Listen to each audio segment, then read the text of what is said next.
a gente vê a desigualdade socio-racial aparecendo com a população mais pobre, majoritariamente a população negra, sendo a que mais teve que utilizar ônibus no trajeto casa-trabalho durante a pandemia, sendo, portanto, muito contaminada pelo meio de transporte.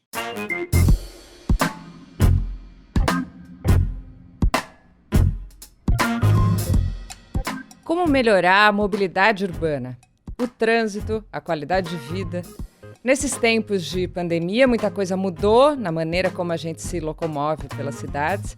Muitos problemas e desigualdades ficaram ainda mais evidentes. Como bem falou o urbanista Roberto Andrés, que você ouviu aí. Eu sou Luara Calvenic e este é o podcast da semana.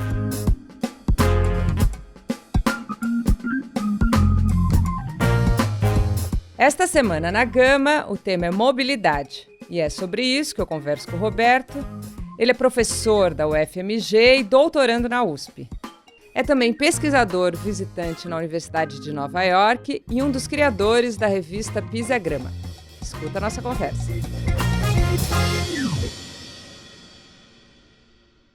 Roberto, essa edição da Gama, a gente fala de mobilidade. Em um texto que você escreveu para a revista Piauí, você usou o termo isolamento nos automóveis. O quanto a pandemia, na sua opinião, agrava essa mentalidade individualista nas grandes cidades de maneira geral? Ela, de fato, agrava. A gente tem uma história, né, da difusão do automóvel que é uma história de fomento do individualismo. Quando a gente olha para essa história, a gente vê uma inclusão, né, de um modo de deslocamento na cidade que gera benefícios, em teoria, para quem utiliza o automóvel, né? Então você faz o trajeto porta a porta, você se desloca com mais velocidade, mais conforto. No entanto, ele gera uma série de impactos, de prejuízos para a sociedade como um todo. Prejuízos vistos na forma do enorme trânsito, visto que é um meio que ocupa muito espaço para deslocar poucas pessoas, prejuízos em congestionamento, em poluição do ar, em acidentes. Então, é uma lógica em que os benefícios são individuais, de quem consegue ascender, né, adquirir um automóvel, e os prejuízos vão sendo coletivos, e quanto mais o carro se universaliza, se massifica em uma sociedade, menos ele atende aos objetivos iniciais, né, que motivaram a compra, que seriam a velocidade no deslocamento, a distinção, né, um certo empoderamento. Tudo isso deixa de ser entregue à medida que mais gente tem carro, porque vira-se um grande congestionamento em que todas as pessoas estão ali.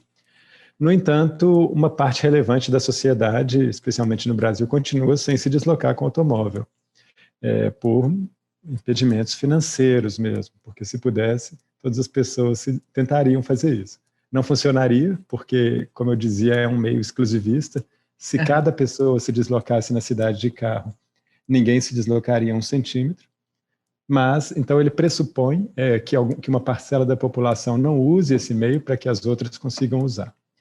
Quando você tem uma pandemia como essa, num país como o Brasil, que não dá ênfase aos direitos, né, da parcela mais pobre da população, o que a gente vê é um acentuamento, né, um acirramento dessa desigualdade. Então, quem tem automóvel pode se deslocar com segurança, ou com mais segurança, né, porque está ali protegido do vírus, e quem não tem precisa continuar utilizando os ônibus, ou quem não tem a possibilidade de se deslocar a pé para o trabalho ou de bicicleta.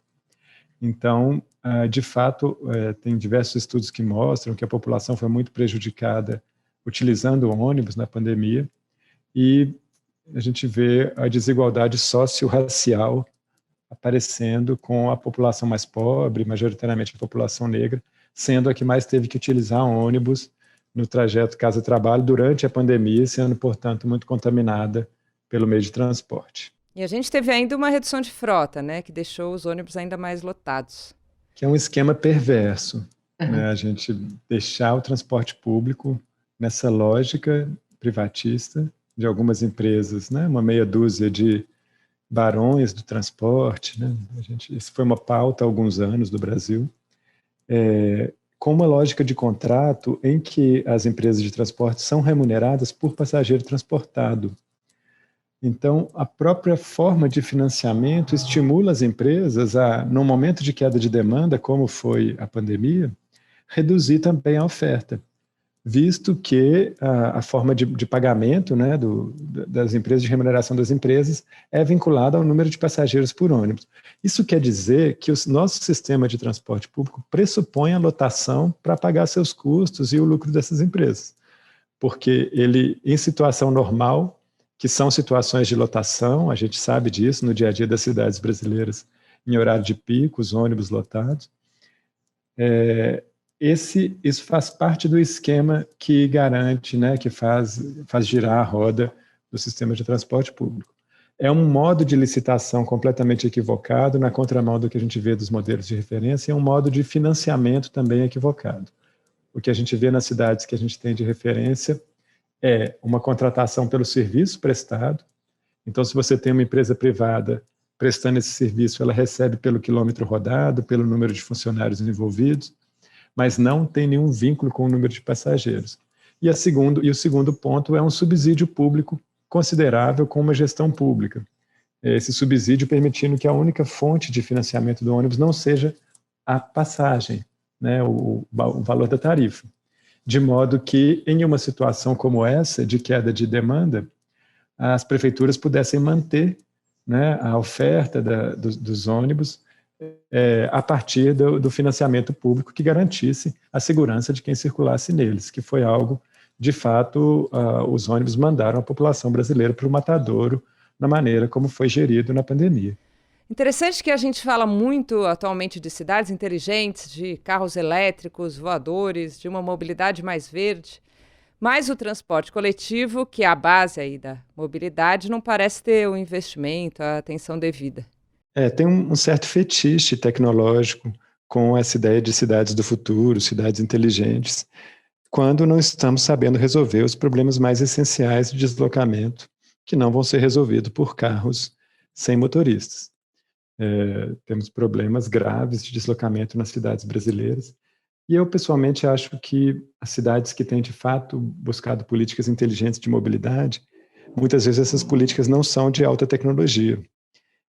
Peguemos como exemplo, por exemplo, podemos pegar como exemplo cidades do norte da Europa, Copenhague, Amsterdã, que são cidades que fazem altíssimos investimentos em bicicletas integradas ao transporte coletivo, promovem restrição de automóveis e, com isso, conseguem ter as formas de deslocamento mais saudáveis, de menor gasto de energia, de menor ocupação de espaço urbano, acontecendo no seu dia a dia, cidades que mantêm seus ares com baixas taxas de poluição, já que não há tantos motores a combustão. Então, muitas vezes o discurso da cidade inteligente, ele de fato traz uma sedução por esse viés tecnológico dele, mas se ele não for conectado a situações reais, a demandas reais, e à situação de extrema desigualdade econômica e socioespacial que temos no Brasil, ele vai ser algo que vai servir a uma pequena elite, como tem sido muitas das soluções, seja soluções urbanas ou outras no nosso país. Essas cidades que você citou são cidades menores, né? E como você disse, com menos desigualdade. Você acha que a bicicleta, por exemplo, ela tem futuro nas grandes cidades brasileiras? Será que a gente conseguiria conectá-las a outros meios de transporte? Como a gente poderia ter isso tudo por aqui? Elas têm futuro e elas demandam um trabalho de mão dupla, né? De um lado, a gente teve um processo nas cidades brasileiras que foi de extremo espraiamento, é o termo que a gente usa no urbanismo, né? Um espalhamento das cidades. São periferias extensas, as cidades ocupam uma porção de território muito grande, de modo que isso demanda grande deslocamento. E todo o debate sobre mobilidade urbana, ele vem junto a um debate por cidades mais densas, em que você constrói, né, permite o adensamento, de preferência o adensamento sem o uso de automóvel, porque são dois elementos que não funcionam juntos, mas você permite o adensamento em certas regiões da cidade, estimula esse adensamento para que você tenha menos deslocamentos. Isso é essencial para cidades em que você queira ter o deslocamento ativo, a mobilidade ativa, como é dito, que é a mobilidade a pé ou de bicicleta. De outro lado, é preciso, de fato, prover infraestrutura segura para ciclistas. E aí, então, do outro lado, é necessário prover infraestrutura para ciclistas, para pedestres, para que possam se deslocar com segurança, eficiência, principalmente segurança nas cidades, né? Um grande tema da questão do cicloviária é a violência do trânsito contra essa forma de deslocamento. A gente teve um exemplo, né, além de diversos casos que acontecem todos os dias no Brasil, um exemplo muito marcante aí em São Paulo, a minha colega de doutorado na USP, a Marina Arcot, que foi assassinada, atropelada por um motorista. Exatamente. Andando de bicicleta em São Paulo. Quando você provê infraestrutura, e se você faz isso junto com um planejamento urbano que permite o adensamento de certas áreas, e se trabalha isso junto à integração com o transporte coletivo e restrição ao uso de automóveis, a experiência histórica mostra que, em alguns anos, já se começa a ver um aumento significativo de ciclistas. A própria cidade de São Paulo, tendo feito isso parcialmente, né, na gestão anterior, ela viveu um aumento de número de ciclistas em diversas regiões da cidade, apesar de não ter sido um processo completo, que foi continuado. Mas é possível, sim, é mais desafiador.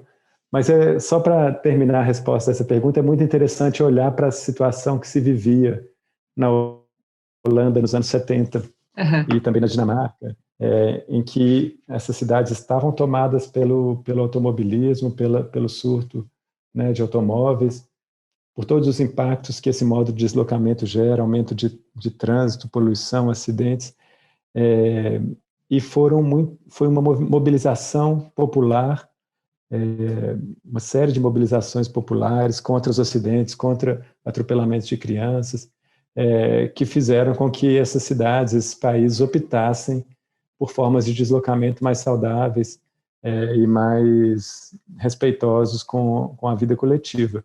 Então, de fato, não é que nasceram dessa maneira, né? A situação que eles têm hoje foi uma conquista de mobilizações sociais e de projetos, de uma atuação técnica, de planejamento, mas também de uma mobilização da sociedade que inverteu o caminho para qual essas cidades estavam indo. E a cidade também precisa oferecer isso para que as pessoas mudem seus hábitos, né? Você tem um espaço ali para as bicicletas andarem. É fundamental. A gente teve experiência recente de Buenos Aires, que ofereceu, né, produziu uma boa infraestrutura cicloviária e colhe hoje um aumento de ciclistas nas suas ruas. Isso acontece no mundo todo. Esse aumento tem que ser estruturado, organizado, integrado com o transporte coletivo, planejado, mas ele de fato traz aumento de ciclistas nas ruas. Você podia falar um pouco mais desse adensamento urbano que facilita a locomoção? É difícil imaginar isso, por exemplo, em São Paulo, né? Uma cidade desse tamanho. Sei lá, se a gente compara, por exemplo, com um projeto que tem em Paris, que chama A Cidade em 15 Minutos, de maneira que você possa chegar em tudo rápido, assim. Como isso poderia ser possível em cidades grandes como São Paulo? É uma reversão, não é? Porque você pega uma cidade como São Paulo, no início do século XX, ela tinha uma densidade, né, um número de habitantes por quilômetro quadrado maior do que ela teve algumas décadas depois, do que ela tem hoje. Eram cidades que eram mais densas e que foi justamente uma dinâmica, né, uma dinâmica um pouco perversa, assim, a brasileira, em que você tem, de um lado, uma intolerância social, né, uma vontade por parte das elites de ver as zonas de pobreza, né, numa situação muito calamitosa que isso era no Brasil, era muito pior do que é hoje, né? Era. De ver essas zonas de pobreza mais distantes, né, das áreas centrais. Você tem, ao espraiar as cidades, promovia-se um aumento de valor das terras nas periferias, nas franjas urbanas, nas áreas rurais no entorno das cidades, beneficiando também o proprietário dessas terras. E o rodoviarismo, né, os ônibus, os automóveis, foram elementos centrais para esse crescimento, que se deu com uma intensidade ímpar, né? O Brasil teve uma das maiores taxas de urbanização do mundo.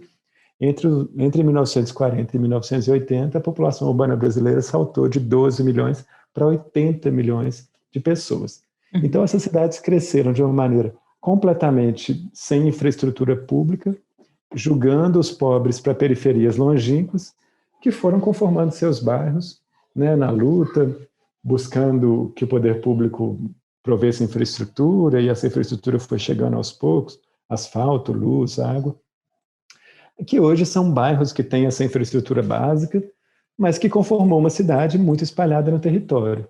Então, essa reversão de tendência, ela não é simples, porque você está dizendo um processo que não vai acontecer de um dia para o outro, mas ela é necessária para se formar cidades em que se demande menos energia, menos tempo das pessoas, né, possibilidades de deslocamento menores, e para chegar um dia nessa proposta que está sendo levada a cabo em Paris, que é uma cidade muito mais estruturada para isso, né? Uma proposta como essa de que você consiga, a 15 minutos de sua casa, resolver todos os seus serviços públicos, comércio, etc.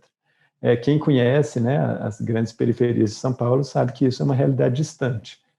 Então, os planos diretores atuais, eles já apontam um pouco nesse caminho de promover mais adensamentos de certas áreas. O de Belo Horizonte, que é a minha cidade, ele tem corredores de transporte coletivo como prioritários para adensamento, então ele oferece incentivos, né, para adensamento nesses corredores, de modo que, se isso acontecer, né, se esse adensamento ocorrer, você vai ter mais gente morando perto de corredores de transporte coletivo.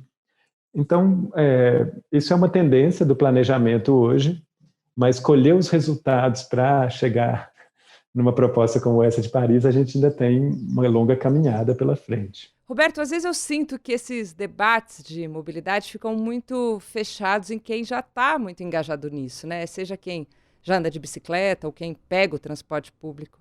Queria falar um pouco de quem vive ali preso no trânsito, sabe? Que gasta horas de vida dentro de um carro. A gente sabe que a população urbana só tende a aumentar e o trânsito também, né? Para você, qual a solução para esse impasse do trânsito? Assim? O que você acha que precisa ser feito? É uma situação muito difícil essa. A gente, né, todas as pessoas, todos nós já vivenciamos, mesmo quem hoje tem uma visão mais crítica e decidiu andar de bicicleta ou decidiu não usar mais carro, já foi em algum momento usuário ou vítima, né, desse sistema em que a melhor maneira de você se deslocar é utilizando um automóvel. E aí a culpa não é de quem está usando o automóvel, né? Nós temos todo um desenho de cidade que incentiva isso. Exato. A pessoa ela se desloca mais rápido, ela pode se sentir mais segura, tem uma série de questões aí. Mas, infelizmente, a gente não tem uma solução coletiva com o automóvel. A taxa de motorização no Brasil, se ela continua a crescer e se todas essas pessoas continuam a usar o automóvel no seu dia a dia, não existe solução para isso. A tendência nas cidades é o contrário. As cidades de referência, elas estão na tendência de banir os automóveis dos centros. E para isso não adianta, né, fazer somente um discurso ou falar para as pessoas que estão usando o carro que elas estão erradas. Não é isso. É preciso oferecer alternativas melhores. E oferecer alternativas melhores passa por aquilo que a gente dizia, de melhorar ciclovia, calçada, né? Todo o tema da calçada, que a gente sabe que é um problema no Brasil, a gente tem um problema de gestão das calçadas, algo que a gente precisa trabalhar desde a segurança até iluminação, sombras, etc. E enfrentar esse modelo do transporte coletivo.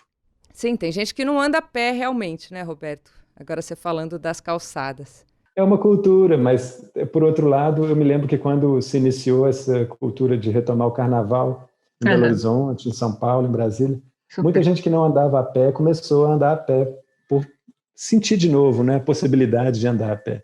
A gente viveu uma onda de esvaziamento dos centros urbanos, principalmente a partir dos anos 80, né, uma onda de violência, de esvaziamento, de degradação, que é um ciclo vicioso.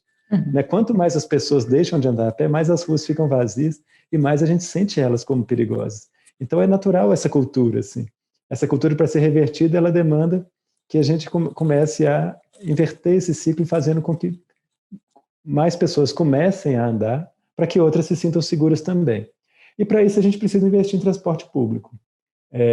Não vai ser possível termos, no desenho de cidades brasileiras atual, uma forma de deslocamento democrático e eficiente sem transporte público. Porque essa cidade de 15 minutos está um pouco distante para a gente, né, como a gente dizia. Uhum. A gente tem cidades espraiadas, né, uma situação que vai demorar muitos anos se conseguirmos alterá-la. Então, vamos precisar de transporte público, que é um modo muito mais eficiente que o automóvel, né? Um ônibus ocupa o mesmo espaço de 2 carros.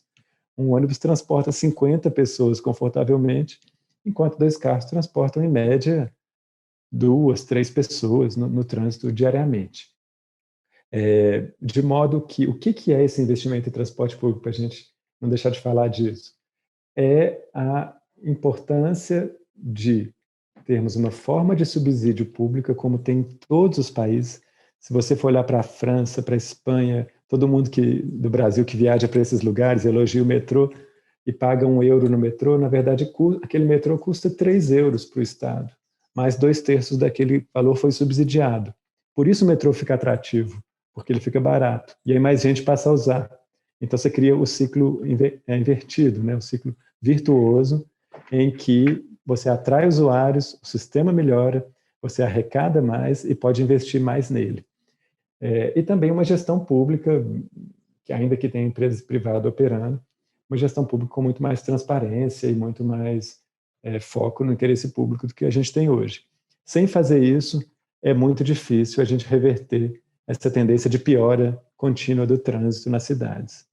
Isso me faz lembrar um texto que eu estava lendo esses dias, de quanto as novas gerações não colaboram, na verdade, para a expansão do transporte público, na medida que estão aí sempre usando aplicativo, né? A gente tem um barateamento também desse tipo de transporte, né?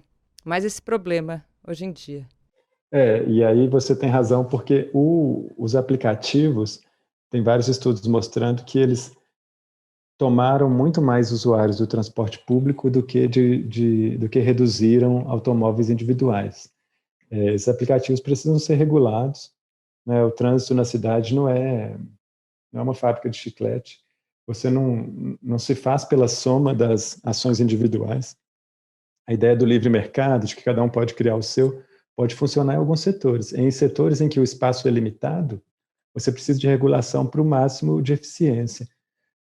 Então, os aplicativos precisam ser regulados, precisam ser frutos de política pública de mobilidade urbana.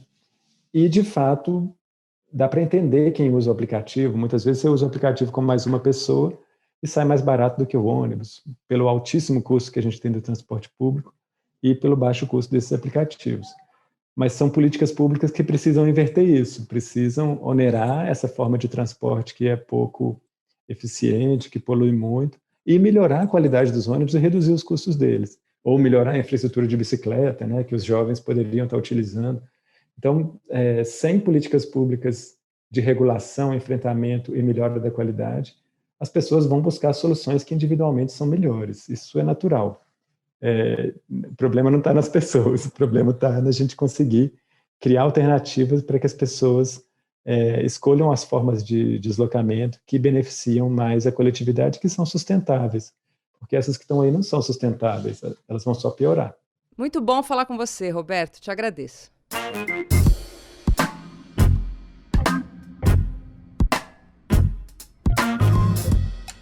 Se você gostou dessa conversa, eu te convido para entrar no site da Gama, porque essa semana a gente fala de mobilidade.